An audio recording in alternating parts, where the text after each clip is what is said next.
Assalamualaikum warahmatullahi wabarakatuh. Labbaik Allahumma labbaik. Labbaik la syarika laka labbaik. Innal hamda wan ni'mata lakal mulk la syarika lak. Umroh nabatilah jejak-jejak Rasulullah adalah rangkaian perjalanan umroh yang berusaha memperkenalkan jejak-jejak Rasulullah Shallallahu Alaihi Wasallam dalam melaksanakan umroh. Di samping itu juga menjelaskan perjalanan spiritual Rasulullah baik di Mekah maupun di Madinah dengan harapan memberikan pemantapan iman, penguatan ibadah, dan penyatuan antara akidah syariah untuk mengaktualkan nilai-nilai keluhuran budi Rasulullah Sallallahu Alaihi Wasallam. Sehingga perjalanan umroh Napaktilas ini adalah sedikit berbeda dengan perjalanan umroh dari perjalanan travel yang lain.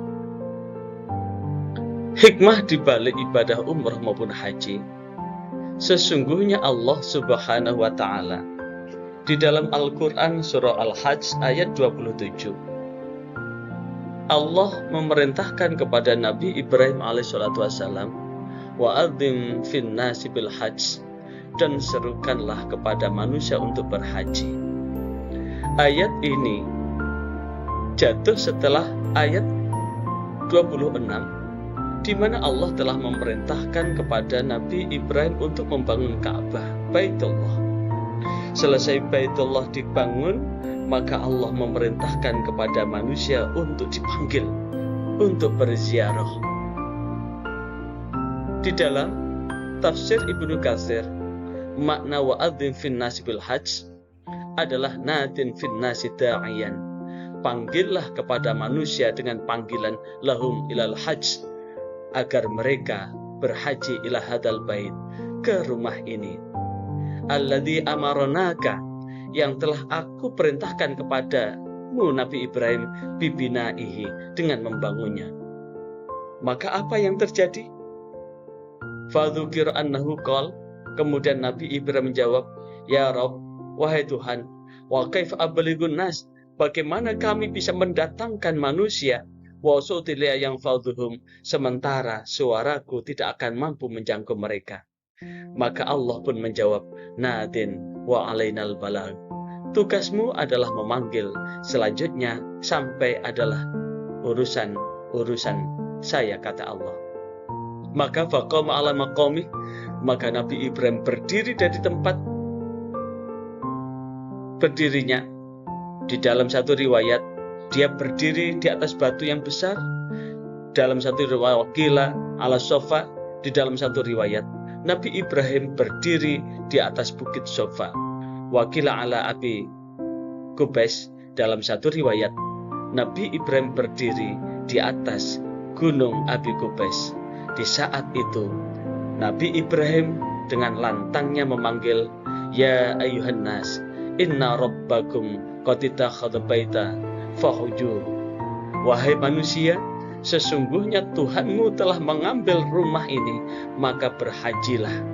Di saat itulah fayuqalu, diceritakan, innal jibal, sesungguhnya gunung tawadhu'at, merunduk, hatta balagal saud, hingga sampailah suara Nabi Ibrahim arja'al ke seluruh penjuru bumi, termasuk kepada yang menonton ini, adalah kalian semua adalah termasuk dalam panggilan ini. Jika terketuk untuk memenuhi panggilan ini, berarti suara itu sudah kita dengar. Karena apa? Wa asma man fil arham, dan mendengarlah orang yang ada di rahim, wa aslab, di tulang sulbi, fa ajabahu, dan menjawablah kullu syai, segala sesuatu, sami'ahu, yang mendengarnya, baik itu min hajar wa madar wa syajar, baik itu di dalam batu, di dalam gedung, maupun di pohon-pohon. Dan wa man kataballah, dan barang siapa yang Allah catat annau yahujju ilal baitil ila yaumil qiyamah, dan itu dicatat untuk berhaji sampai hari kiamat dengan panggilan labbaik Allahumma labbaik, labbaik, kami datang memenuhi panggilanmu, Allahumma ya Allah, labbaik, aku datang memenuhi panggilanmu. Karena itulah baik terkait dengan pengertian haji maupun pengertian umrah secara syariat adalah qasdul ka'bati lin nusuk, adalah menyengaja ke Ka'bah untuk melakukan rangkaian manasik. Karena itulah perjalanan umrah napak tilas ini dalam rangka memenuhi panggilan Allah. Sekali lagi, jiwa dan raga kita memenuhi panggilan Allah, baik labbaik Allahumma hajjan atau labbaik Allahumma umratan. Kami datang memenuhi panggilanmu ya Allah untuk melaksanakan haji. Kami datang untuk memenuhi panggilanmu ya Allah untuk melakukan umrah. Calon-calon tamu Allah yang berbahagia, rangkaian umrah kali ini adalah kami akan menjelaskan tentang perjalanan umrah. Di perjalanan akan adalah umrah yang diawali dengan bermikot di 4 titik. Titik yang pertama adalah bermikot di Dzul Hulaifah atau Bir Ali. Mikot kedua kami mulai dari Hudaybiyah. Mikot yang ketiga kami mulai dari Ji'rana, dan mikot yang keempat kami mulai dari Qarnul Manazil, yang nanti akan kita jelaskan tempat itu satu persatu. Mikot adalah tempat di mana start awal kita memakai ihram. Start awal kita tanggalkan seluruh pakaian kita ganti dengan 2 lembar kain putih bagi laki-laki dan ditanggalkan seluruhnya. Berarti kita tanggalkan diri kita, laksana seperti kita sudah meninggalkan dunia ini dengan kepentingannya, dalam rangka adalah untuk memenuhi panggilan Allah. Dan di Bir Ali ini bahwasanya Rasulullah SAW setelah hijrah dari Mekah menuju Madinah, dalam sepanjang hidup Rasulullah setelah disyariatkannya haji, Rasulullah itu adalah umrah secara real hanya 4 kali. Sekali lagi, Rasulullah melaksanakan umrah itu hanya 4 kali. Bagaimana ceritanya? Setelah Allah memerintahkan, menurunkan ayat yang di situ tentang perintah haji di tahun ke-6 Hijriah, Rasulullah di bulan haji mengajak seluruh umat Islam, umat Yahudi, umat Nasrani untuk apa? Mengunjungi ke Mekah. Tapi apa yang terjadi? Di mana umat Islam diajak untuk bermikot di Dzul Hulaifah, diniati dengan niat umrah, karena haji yang dipakai oleh Rasulullah adalah haji tamattu, umrah dulu baru haji. Di saat itu yang terjadi adalah Rasulullah Shallallahu Alaihi Wasallam memulai bermikot, berihram di Dzul Hulaifah. Namun apa yang terjadi? Sampai di Hudaybiyah dicegat. Sehingga di tahun ke-6 Hijriah itu Rasulullah Shallallahu Alaihi Wasallam menandatangani perjanjian Hudaybiyah dengan beberapa perjanjian, sehingga Rasulullah tidak jadi untuk melanjutkan umrahnya, untuk melanjutkan hajinya, karena satu hal dan lain sebab dalam perjanjian itu. Namun Rasulullah baru boleh tahun depan dikasih kesempatan ke Mekah hanya 3 hari di Mekah. Setelah itu binatang ternak yang dibawa saat itu adalah disembelih sebagai dam atas ketidaksampaian untuk melaksanakan umroh itu. Karena itu bagi jamaah, jikalau sudah berniat di mikot tapi kemudian dia membatalkan, maka ini kena dam, namanya harus menyembelih sesuai dengan ketentuan itu. Di Bir Ali ini pula di tahun ke-7 Hijriah Rasulullah melaksanakan umroh qadha. Mikotnya adalah di Bir Ali. Kemudian Rasulullah Shallallahu Alaihi Wasallam di tahun ke-8 Hijriah, yaitu tahun Fathu Mekah, Rasulullah mikotnya juga di Bir Ali. Dan di tahun ke-10 Rasulullah melaksanakan haji, umrohnya juga bermikot di Bir Ali atau lebih dikenal dengan Dzul Hulaifah. Dan kami mengawali di umroh pertama ini bersama jamaah adalah mengambil mikot di Dzul Hulaifah ini. Yang kedua, Hudaybiyah. Hudaybiyah ini adalah tempat di mana terjadi perjanjian Hudaybiyah. Di antaranya di perjanjian itu Rasulullah tidak boleh masuk ke Mekah di tahun itu.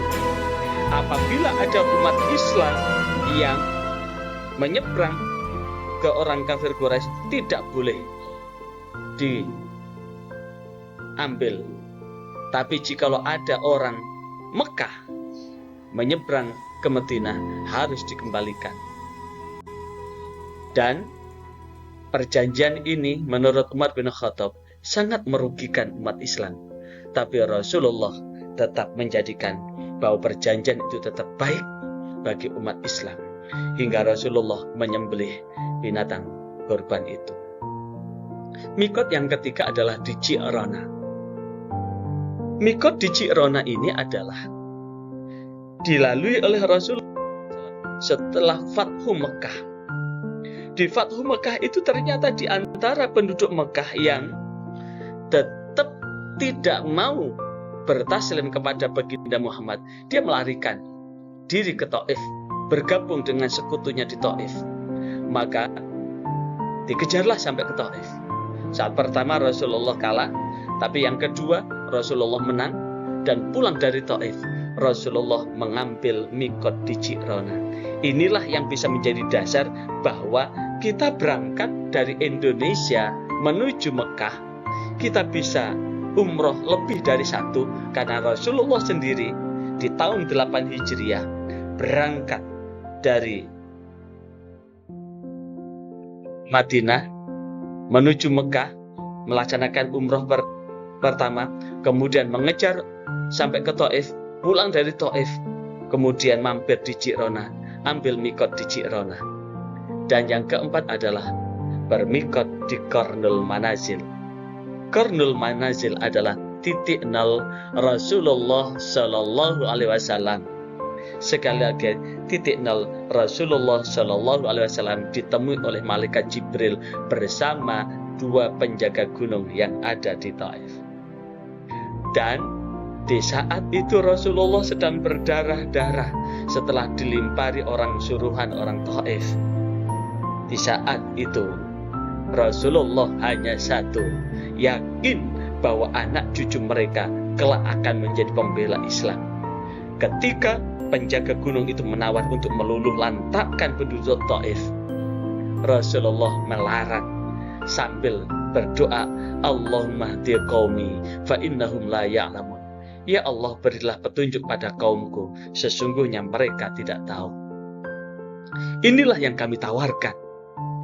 Inilah paket yang kami tawarkan kepada jemaah. Berikut ini adalah dokumentasi dari perjalanan umroh Napaktilah Jilid 1, 2, 3 dan seterusnya. Kami ketika ada di Ji'rana. Dan inilah dokumen kami yang ketika berada di Qarnul Manazil.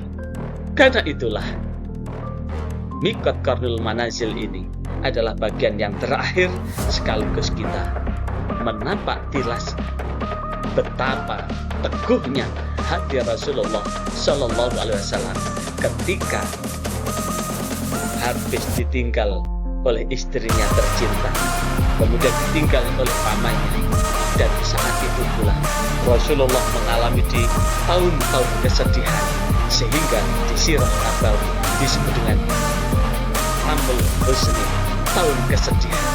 Di tahun kesedihan itu pula Rasulullah mengalami himpitan, mengalami serangan yang lebih kejam dari orang musyrikin Quraisy. Dan Rasulullah mencoba mencari tempat yang aman, mencoba mencari tempat yang aman di Taif. Ternyata orang Taif itu sudah bersekutu dengan orang-orang Makkah. Lebih dari 12 hari Rasulullah keliling untuk menawarkan iman Islam, menawarkan iman tauhid, la ilaha illallah, tiada Tuhan yang berhak disembah kecuali Allah.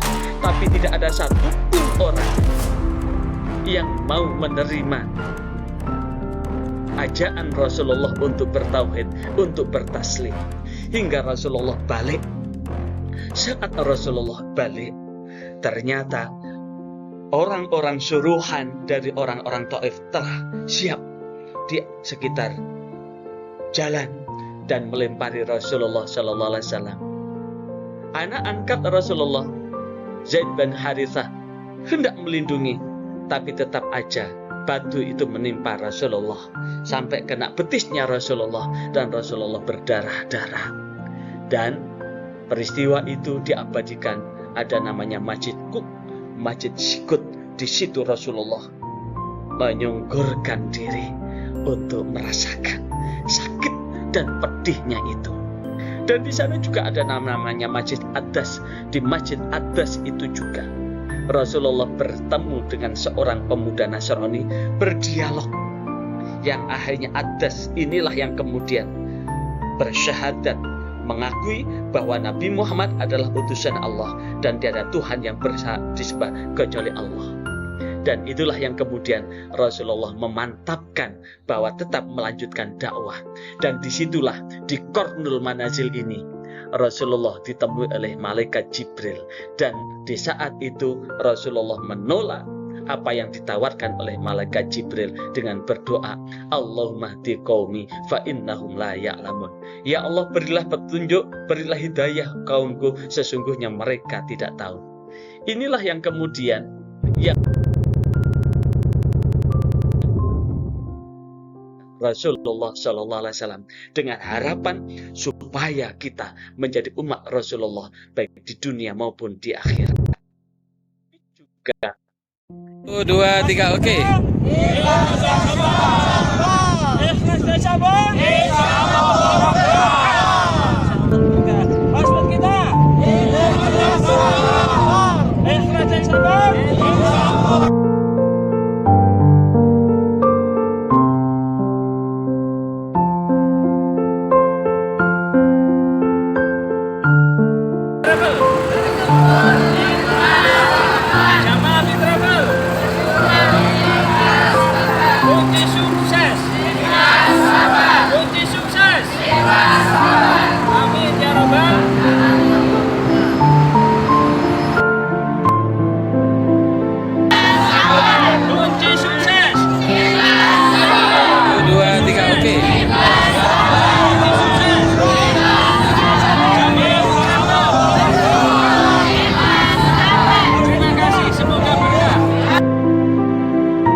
Setelah mengambil mikot, baik mikot umroh pertama di Bir Ali, mikot kedua di Hudaybiyah, mikot ketiga di Ji'rona, dan mikot keempat di Qarnul Manazil, maka kemudian dilanjutkan untuk melaksanakan rangkaian rukun umroh berikutnya adalah tawaf, berputar mengelilingi Ka'bah sebanyak 7 kali putaran.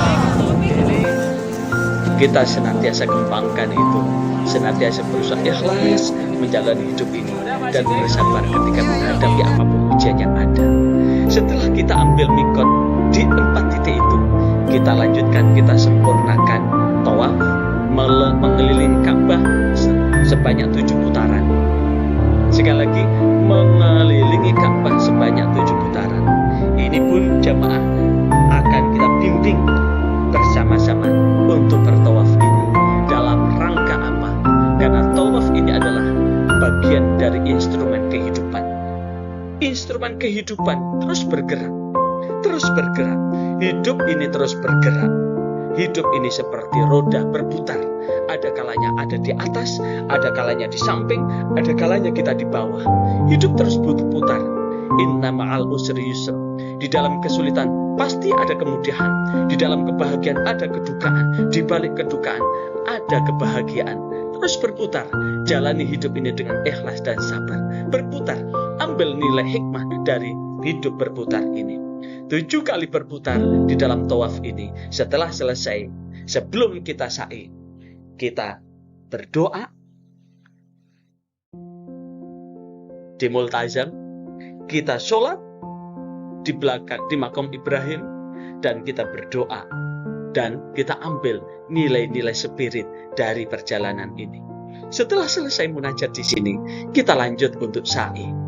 Sa'i secara bahasa adalah upaya, usaha, ikhtiar, pencarian, kerja keras, pengejaran terhadap cita-cita. Sekali lagi, secara bahasa, sa'i adalah berupaya, berusaha, berikhtiar, pencarian, jerih payah, kerja keras, dan mengejar cita-cita. Secara bahasa seperti itu, dan secara istilah adalah sa'i adalah lari kecil. Dalam istilah fikih, sa'i adalah berlari kecil dari Bukit Sofa ke Bukit Marwah sebanyak 7 kali. Dan warabi'uha sa'yan baina Sofa wal Marwah sab'an. Dan ini berjalan. Kita rasakan bahwa hidup ini adalah ikhtiar. Hidup ini adalah kerja keras. Siapa yang menabur benih, dia akan memanen. Siapa yang menanam, dia akan memetik. Apapun yang ditaburkan akan dipetik. Menabur kebaikan akan berbuah kebaikan. Menabur keburukan akan berbuah keburukan. Ini yang akan kita cari. Jati diri hakikat hidup kita. Setelah selesai, diakhiri dengan tahallul. Tahallul dan kata tahallala, ya tahallalu tahallulan. Apa tahallul itu? Secara bahasa, bebas, menggantung, menjadi lepas atau terurai. Kata tahallul berarti keluar dari keadaan ihram seluruhnya atau sebagian, yang ditandai dengan mencukur atau menggunting beberapa helai rambut minimal 3 helai. Tahallul awal di haji itu adalah ditandakan gugurnya larangan ibadah haji. Dengan diantaranya adalah sudah berganti dengan pakaian biasa. Tahallul tsani dilakukan setelah seluruh rangkaian haji selesai. Tapi ketika masih tahallul awal, masih ada larangan-larangan yang lain yang jikalau dilanggar akan mendapatkan denda atau dam yang lebih besar. Di antaranya, jikalau suami istri berhaji, kemudian di tahallul awal, tapi kemudian dia melaksanakan hubungan suami istri, maka dia akan kena dam namanya unta. Setelah tahallul selesai sudah, sehingga dapat kita ringkas bahwa rukun umroh adalah berihram atau berniat umroh di mikot. Bisa ngambil salah satu dari 4 tadi, ada tambahan lagi. Bisa bermikot di Tan'im. Tan'im ini adalah mikotnya Aisyah radhiyallahu anha. Karena saat ambil mikot di Ji'rana, Aisyah tidak sempat karena ada halangan.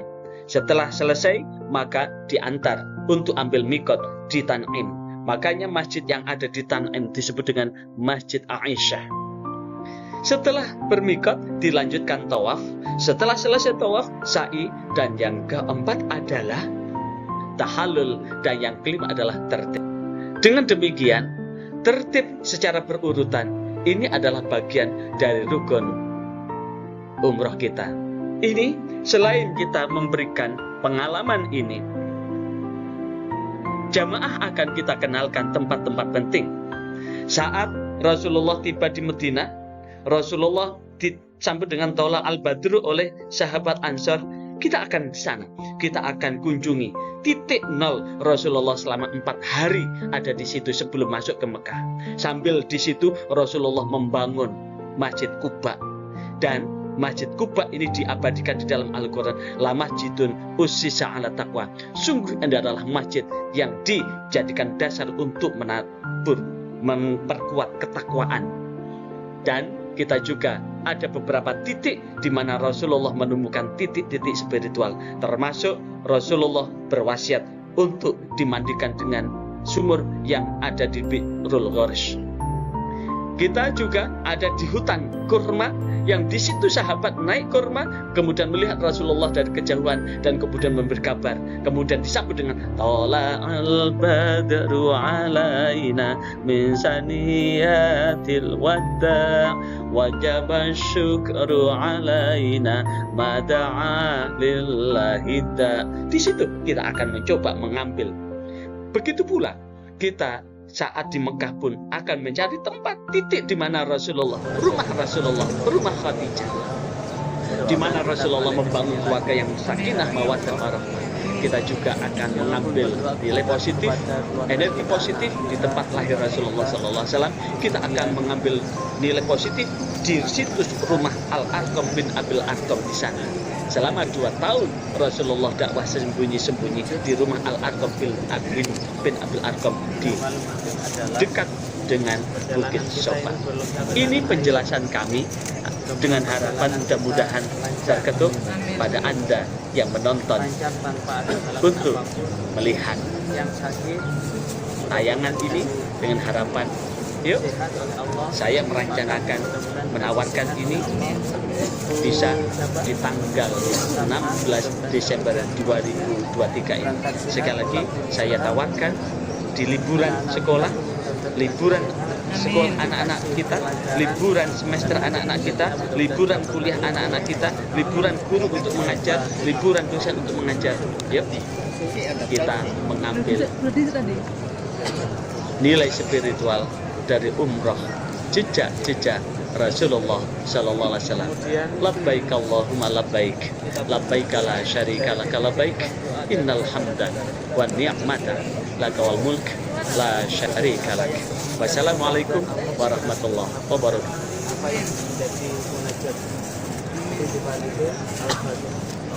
Dalam rangka penguatan pula, setiap hari jamaah kita ajak untuk melaksanakan sholat subuh berjamaah hingga isyraq dan duha, guna mengambil pahala haji dan umrah sempurna.